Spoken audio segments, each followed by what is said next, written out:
retrouve aujourd'hui pour une petite vidéo atypique puisque je vais ouvrir avec vous un colis d'une commande que j'ai passée chez Gibert. Donc que des livres d'occasion, mais j'ai un peu craqué à la fin du mois de février parce que en plus des prix relativement bas, parce que c'est de l'occasion, il y avait aussi entre moins 30 et moins 40% sur les livres que j'ai pris. Donc est-ce que je me souviens de ce que j'ai pris? D'une partie, oui. Du reste, non. Parce que comme toujours, j'ai une mémoire de poisson rouge. Mais l'avantage, c'est que je mets au fur et à mesure à jour ma wishlist. Donc, ce qui m'évite de faire des doublons. Il suffit juste que j'aille la consulter.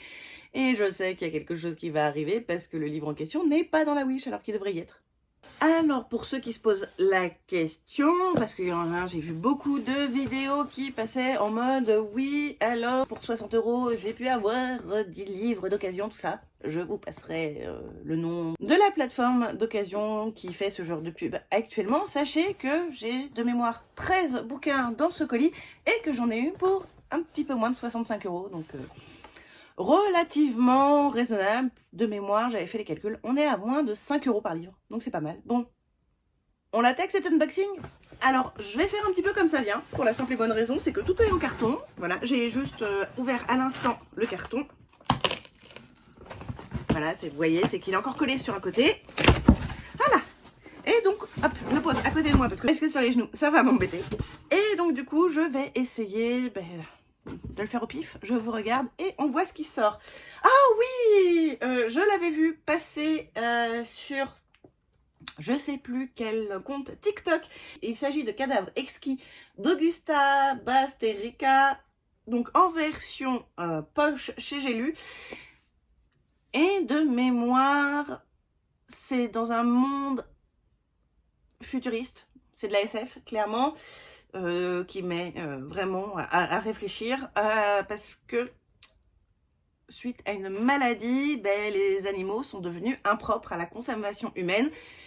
Résultat des courses, qu'est-ce qu'on fait les humains? Plutôt que d'arrêter de manger de la viande parce que la viande n'est plus consommable, non, ils ont créé de la viande d'humain.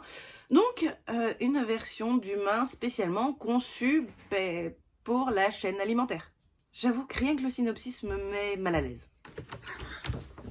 Je viens d'apercevoir Croc de loup, le tome 1, le secret de l'envoûteuse d'Arnaud Druel aux éditions Gulfstream. Et je suis très contente parce que je sais pas comment j'ai fait quand il est sorti, j'ai loupé la demande à la maison d'édition. Le tome 2 sort sur le premier trimestre, ça c'est sûr, mais je ne sais plus s'il sera sorti au moment où vous verrez cette vidéo. Mais du coup, j'ai trop envie de lire ce tome 1. Il faudrait d'abord que je lise L'Enfant Pan du même auteur, mais non en fait, parce que L'Enfant Pan, ça sera un emprunt à la médiathèque, et que là j'ai Croc de loup qui fait aux alentours de 200 pages. Donc voilà, et j'espère pouvoir le lire rapidement pour pouvoir le donner à Bewen, parce que je pense que c'est le genre d'histoire qui pourra lui plaire. J'en ai attrapé plusieurs d'un coup, puisqu'il s'agit, je vais réussir à tout mettre dans le bon ordre, des tomes 1, 2, 4 et 5 de Assassination Classroom de Yusei Matsui aux éditions Kana. Et pourquoi il n'y a pas le 3? Tout simplement parce que le 3 est à la médiathèque. Ils ont genre le tome 3, le tome 19, le tome 25, enfin quelque chose comme ça. Ils en ont quelques-uns et je me suis dit, ils sont d'occasion, ils sont en promo en plus, pourquoi ne pas en profiter pour les lire? Parce que ça fait un moment que je vois l'air de rien passer cette saga de manga et que je me dis que ce serait peut-être bien que je la lise. Mais en plus, c'est l'occasion, donc généralement, dans ces cas-là, je fais cadeau à la médiathèque parce que je ne les garderai pas. Là, il y a de grandes chances que voilà, je les lise une fois, sans plus. J'ai pas pris le tome 3 justement parce que le tome 3 était disponible à la médiathèque. Donc, je vais les lire et après, ce sera cadeau médiathèque. Autre bouquin de chez Gulfstream que j'ai pris, il s'agit de L'Enfant de Lacheb, ou Lacheb, je ne sais pas, de Nathan Gibert aux éditions du coup Gulfstream. Je vais vous lire la 4e de couverture. Djibril est un enfant du désert. Nomade, il se déplace avec son clan sur des glisseurs des sables au gré des pluies courtes et rares que font apparaître Lacheb. Cette prairie éphémère, source d'alimentation, est un véritable miracle pour les habitants du désert. Mais le quotidien du garçon est bouleversé quand sa famille est enlevée alors qu'il est en exploration. Accompagné d'un robot défectueux et d'une Razawak, herbivore aussi têtu que placide, il se lance, du haut de ses 9 ans, dans la traversée d'un désert aux multiples dangers, à la recherche des siens comme de lui-même. car la Chèvre est bien plus qu'une simple prairie et Djibril n'est pas un enfant comme les autres. Une fable écologique et poétique qui prend racine dans un désert lointain, reflet de nos préoccupations actuelles. Alors j'adore, voilà, je l'avais vu passer.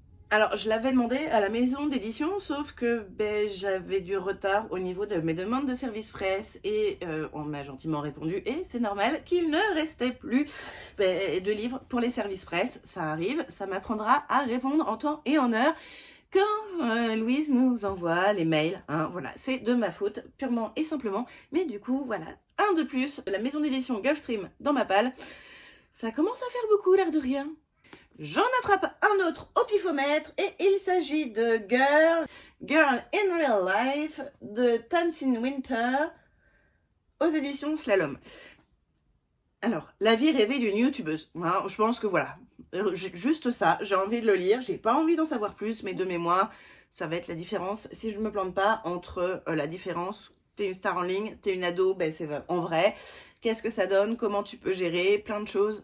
Je pense que pour la maman youtubeuse que je suis, et tiktokeuse et instagrammeuse, c'est important parce que mes enfants risquent de vouloir se mettre sur ces plateformes-là à leur adolescence, et peut-être que j'apprendrai des choses avant qu'ils passent par ces étapes-là et que je pourrais mieux les aiguiller. J'ai lu le tome 1 il y a pas longtemps, qui était en plus en physique à la médiathèque, et quand j'ai vu le tome 2, qui n'est pas encore en audio, mais en occasion en physique, je l'ai pris. Il s'agit de Clone de la Nation, donc le tome 2, Je suis Marie, de Maïwen Alix aux éditions Naus. Donc on va suivre Marie, qui est un clone de Marie Curie, ça on l'apprend très très vite, et qui va se retrouver à devoir jouer un petit peu avec sa vie, parce que le programme Clone de la Nation veut la récupérer, tout simplement parce qu'elle est un clone non autorisé de Marie Curie. Je vais pas forcément m'appesantir plus sur l'histoire parce que je sais plus ce qui est du spoil de ce qui n'est pas du spoil, mais toujours est-il qu'il y a d'autres clones qui se sont carapatés de ce programme-là. On est en 2040 ou 2044, quelque chose comme ça, donc c'est très très proche, et j'ai beaucoup aimé le tome 1, du coup je veux savoir la suite et fin, puisque c'est une duologie, et comme le tome 1 est à la médiathèque, il y a de grandes chances que je fasse aussi un don à la médiathèque avec ce tome 2 une fois que je l'aurai lu. Et pour ceux qui se posent la question, oui, j'ai déjà donné plus d'une fois des livres à la médiathèque et à chaque fois j'ai le droit à un grand merci. Généralement, je leur propose soit des titres que je ne garderai pas dans ma palle, que j'ai acheté d'occasion, rarement des titres neufs. Pour la simple et bonne raison, c'est que ça coûte quand même des sous à un moment donné. Et alors, soit c'est des collections qui ont déjà commencé, donc par exemple comme Assassination Classroom ou Clone de la Nation, et dans ces cas-là, je sais qu'ils vont me les prendre parce que ils seront contents d'avoir la suite, parce que ça pourra plaire à leur public, forcément. Et parfois, je leur propose aussi soit des one-shots, soit des débuts de saga ou ce genre de choses, et ils me disent tout simplement oui, ça nous intéresse, non, ça nous intéresse pas.